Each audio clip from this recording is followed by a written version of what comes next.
Content and Language Integrated Learning, CLIL, is not only learning a topic in another language, it's a way to allow students to be the protagonists of their learning experience.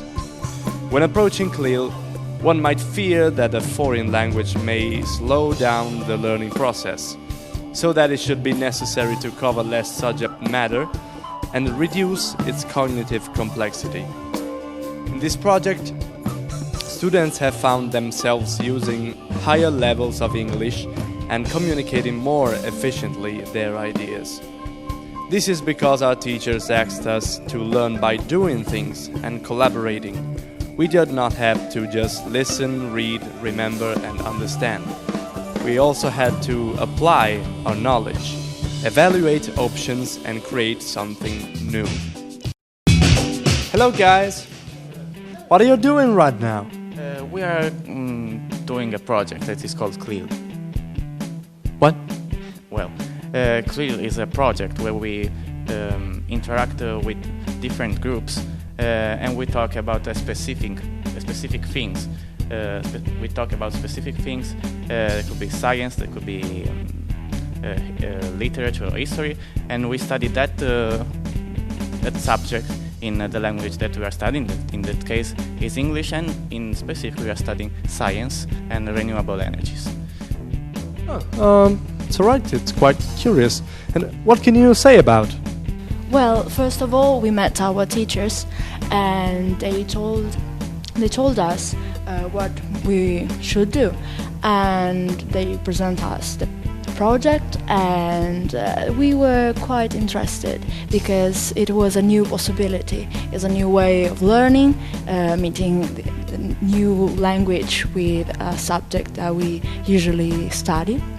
And then it's interesting to see how we can be more, know more things about energies and our planet. That is quite important in my opinion. Oh, it's alright, also my opinion, sort of.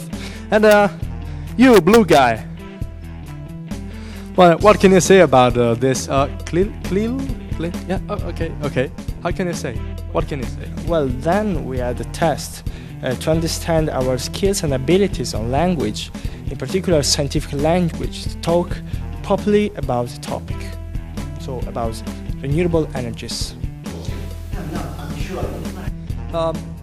Excuse me. Are you also a group for CLIL? Yes? Huh. What are you doing? We are trying to find what the best source of energy is. I support nuclear energy, of course. I support wind.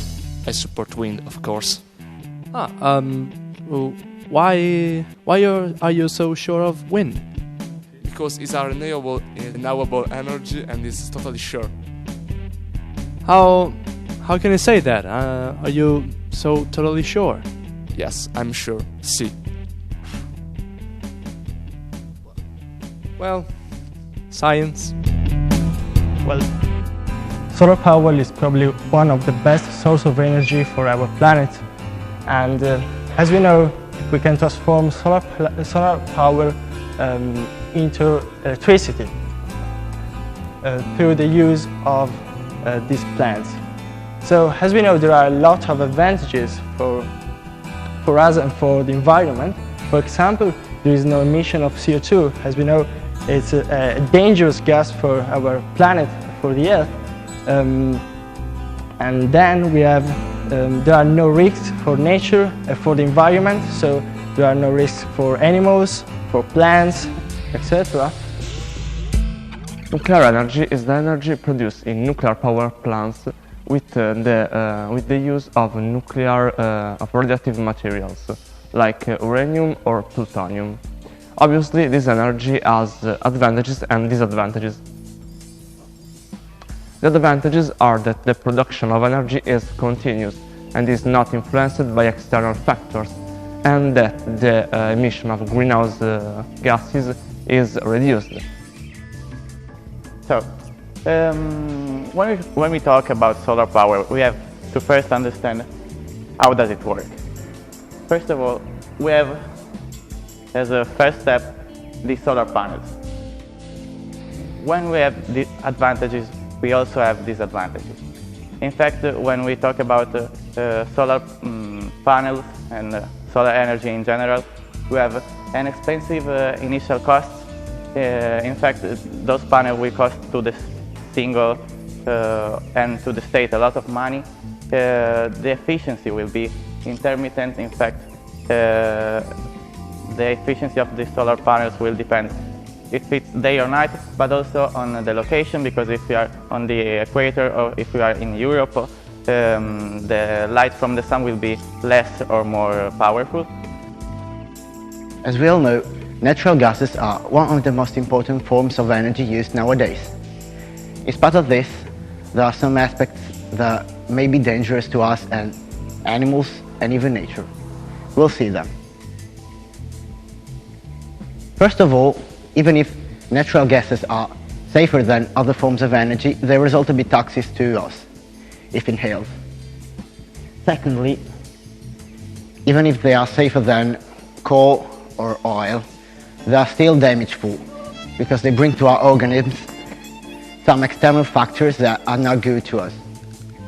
In third place, some gases need to be extracted from underneath, so they require a great amount of work that is not always present. In fourth place, as a fuel, it is not very efficient, even if it is present almost everywhere in the world. Hydropower is the oldest form of energy, maybe the oldest form of energy.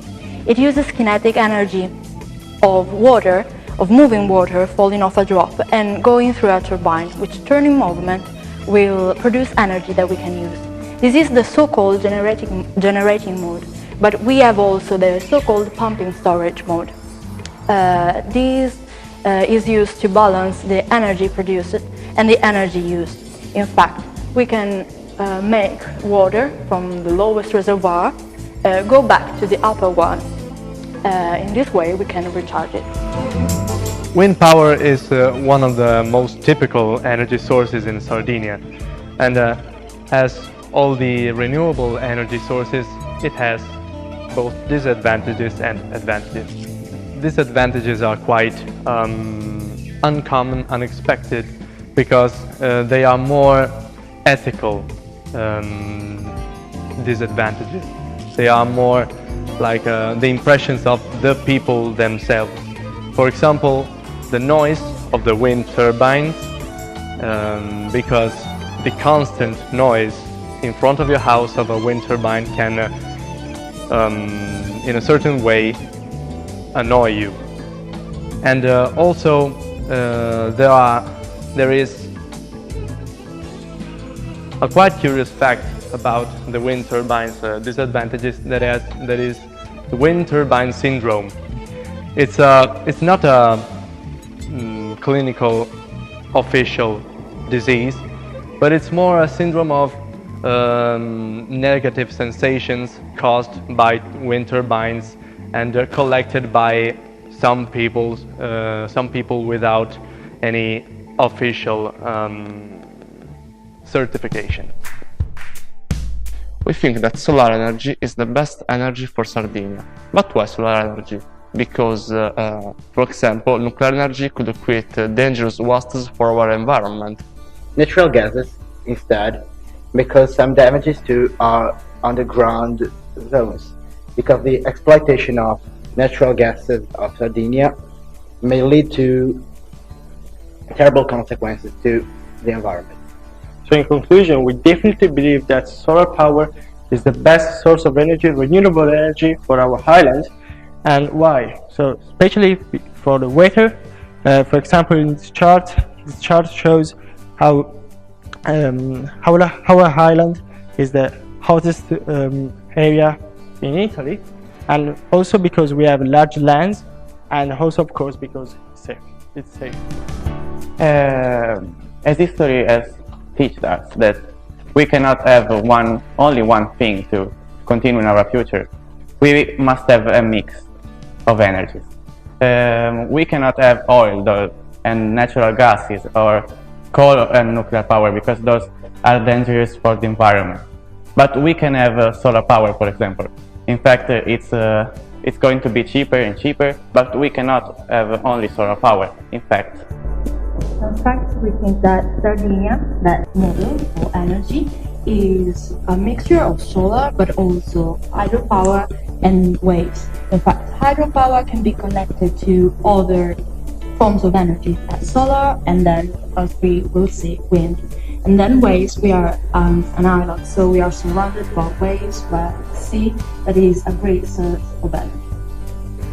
So the perfect energy for us, for our group, is a mixture of all the principal renewable energies, except for natural gases or oil or nuclear power.